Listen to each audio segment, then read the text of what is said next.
Como breve introducción al tema, es necesario que repasemos la teoría detrás. En un proceso termodinámico se deben cumplir dos leyes. Normalmente nos han enseñado que la primera ley de la termodinámica se puede expresar como: la energía no se crea ni se destruye, solo se transforma. Sin embargo, esto no es del todo correcto, ya que cuando hablamos de energía, nos referimos a la calidad de esta, no a la cantidad. La segunda ley nos habla del aprovechamiento de esta energía, ya que no es posible transformar el 100% de un tipo de energía a otra, pues en el proceso normalmente perderemos un porcentaje en forma de calor según el tipo de trabajo realizado con respecto a la dirección.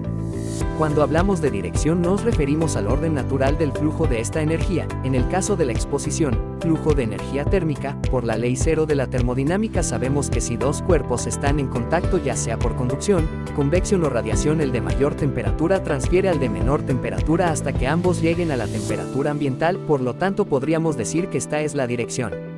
Probablemente se estén preguntando, ¿qué relación tiene esto con los refrigeradores? ¿Recuerdan que hablé de un sentido o dirección? Imaginen que ustedes son un nadador que fluye en la misma dirección que un río, así que no es necesario que ustedes realicen un trabajo para desplazarse en esa dirección, pero ¿qué pasaría si ustedes quisieran ir contracorrientes? Para poder avanzar, el trabajo realizado por el nadador debe ser mayor al trabajo que ejerce el río, es decir, la fuerza que se opone a la dirección natural del río debe ser mayor. Eso, en pocas palabras, es un refrigerador. La función de un refrigerador es retirar o reducir la temperatura de un cuerpo mediante un trabajo externo, normalmente eléctrico, con el fin de oponerse a la tendencia natural del flujo de calor. La finalidad de un refrigerador y una bomba de calor es transferir energía térmica entre dos espacios, pero se utilizan para propósitos diferentes según la dirección en la que transfieren el calor. Ambos sistemas operan según el mismo principio termodinámico, utilizando un ciclo de compresión y expansión de un refrigerante. Un refrigerador funciona mediante el ciclo de refrigeración por compresión de vapor, donde un refrigerante circula a través de sus componentes principales. Primero, el compresor comprime el refrigerante, aumentando su presión y temperatura, convirtiéndolo en un gas caliente. Este gas pasa al condensador, donde libera calor al ambiente y se condensa en un líquido de alta presión. Luego, el líquido atraviesa la válvula de expansión, que reduce su presión y lo enfría. Este refrigerante frío entra al evaporador dentro del refrigerador, absorbiendo el calor del interior y enfriando el espacio. Finalmente, el refrigerante, ahora en estado gaseoso, regresa al compresor para repetir el ciclo continuamente, manteniendo el interior del refrigerador frío.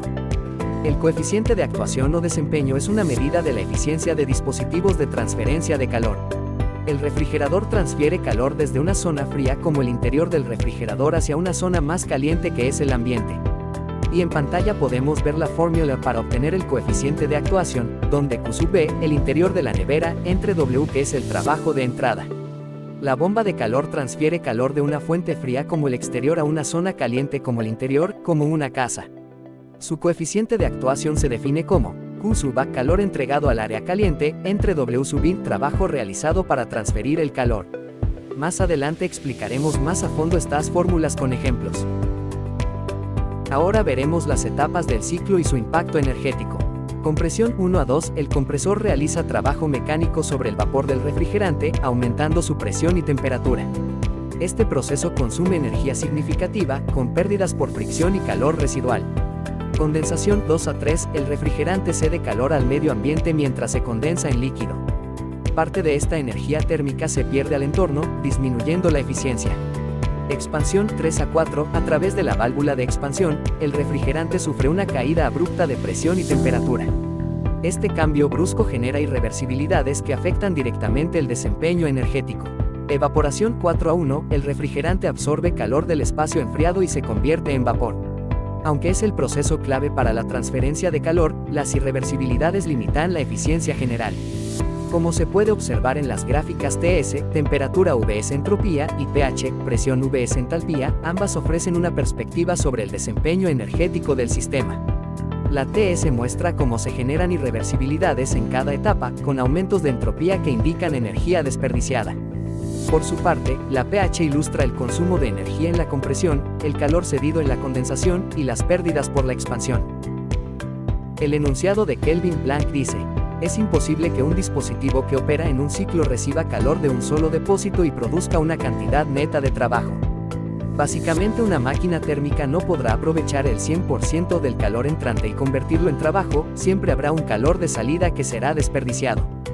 El enunciado de Clausius dice, es imposible construir un dispositivo que opere en un ciclo sin que produzca ningún otro efecto que la transferencia de calor de un cuerpo de menor temperatura a otro de mayor temperatura.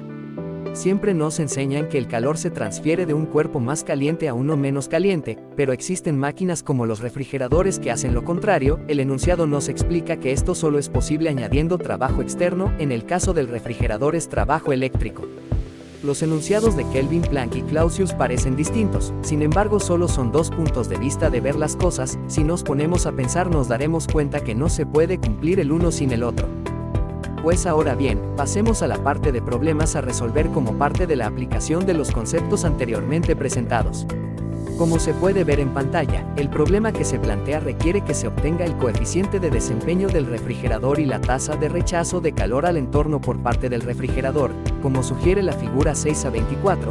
Para ello se utilizarán las fórmulas que aparecen como parte de la resolución del problema. En ambas fórmulas se deben de sustituir los datos correspondientes puesto que ya se conocen en el problema. Para el caso del coeficiente de desempeño basta con aplicar la fórmula teniendo en cuenta la conversión de unidades con las que se esté trabajando, esto para homogeneizar el sistema de unidades. Y para conocer el calor rechazado, es decir, el calor que expide al entorno el refrigerador al realizar trabajo, debe plantearse el mismo caso de análisis en cuanto a la conversión de unidades y sustituir en la fórmula. Cabe destacar en el coeficiente de desempeño es adimensional y solo indica una proporción de trabajo y calor extraído, enfriado, es decir, expresa eficiencia. Para el siguiente problema, el cual aborda un caso de análisis de una bomba de calor, se solicita la potencia con la que transmite calor al entorno y la tasa con la que se extrae calor del medio frío para como resultado de ese proceso se emita también calor al entorno, es decir que se solicita el calor rechazado. Para el primer punto basta con despejar de la fórmula el trabajo neto de entrada y sustituir según los datos que se nos dan a conocer. Para el caso 2 se debe tener en cuenta el trabajo que ya se calculó previamente y con ello solo quedaría sustituir y hacer las operaciones que indica la fórmula, y con esto último se da por terminado la resolución de problemas de ejemplo que sugiere el libro. Las bombas de calor y los refrigeradores son aplicaciones esenciales de la termodinámica que aprovechan el ciclo de refrigeración inverso para transferir energía térmica de un sistema a otro. Estos dispositivos permiten, respectivamente, calentar espacios de manera eficiente y conservar alimentos o materiales al enfriarlos. Su desempeño, medido por el coeficiente de actuación, está limitado por las leyes de la termodinámica y factores prácticos como las pérdidas energéticas. Representan soluciones clave para mejorar la eficiencia energética y reducir el impacto ambiental, destacándose como tecnologías fundamentales en aplicaciones domésticas, industriales y sostenibles.